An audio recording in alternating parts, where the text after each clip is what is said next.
Chapitre 2. Le lendemain matin, le père de Lucas se mit à travailler dans la grange.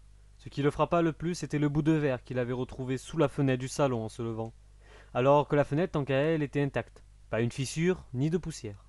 On aurait presque dit qu'elle était neuve. Mais cela ne le bouleversa pas plus que ça, car avant tout, il fallait qu'il travaille très dur aujourd'hui.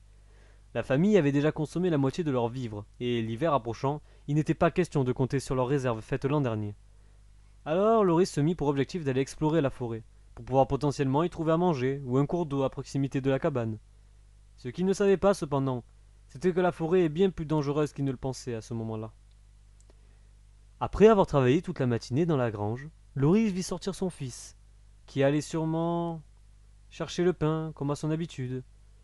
Ceci dit, Lucas n'allait chercher le pain que pour avoir ne serait-ce qu'une minute, pour voir Elisa à la boulangerie.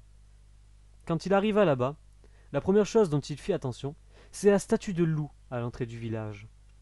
Il n'avait pourtant jamais remarqué cette sculpture auparavant. Et celle-ci l'intriguait beaucoup. Peut-être était-il encore sous le choc de hier soir. En se concentrant sur les images dont il avait eu affaire, Lucas ne pouvait s'empêcher de revoir ce loup dans sa tête. Cela le traumatisait et le tourmentait. Mais en y repensant, il put se souvenir de la tête de ce loup, qui ne ressemblait en aucun cas à celle d'un loup, mais plutôt à celle d'un humain. Lucas repensa à Elisa et se remit en route pour la boulangerie. Sur le chemin, il croisa Dame Serveille, qui était comme une grand-mère pour lui. Il lui parla de ce qu'il avait vu hier soir, mais Dame Serveille ne semblait pas inquiète et n'était pas attentive à ce que lui racontait Lucas. Voyant cela, Lucas partit énervé et en colère. Lui qui avait tant fait pour ce village et personne ne lui rendait l'appareil. Il continuait son trajet vers la boulangerie, mais soudain, il s'arrêta au milieu du chemin.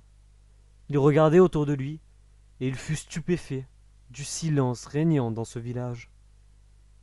Quand il y pensait, il ne connaissait rien de ce village. La seule personne qu'il connaissait était Dame Serveille, et bien sûr la famille d'Élisa. Tout lui parut flou dans sa tête. Impossible de se rappeler quel âge il avait, ni qui habitait ici. Ce village où il était né ne lui donnait aucun souvenir.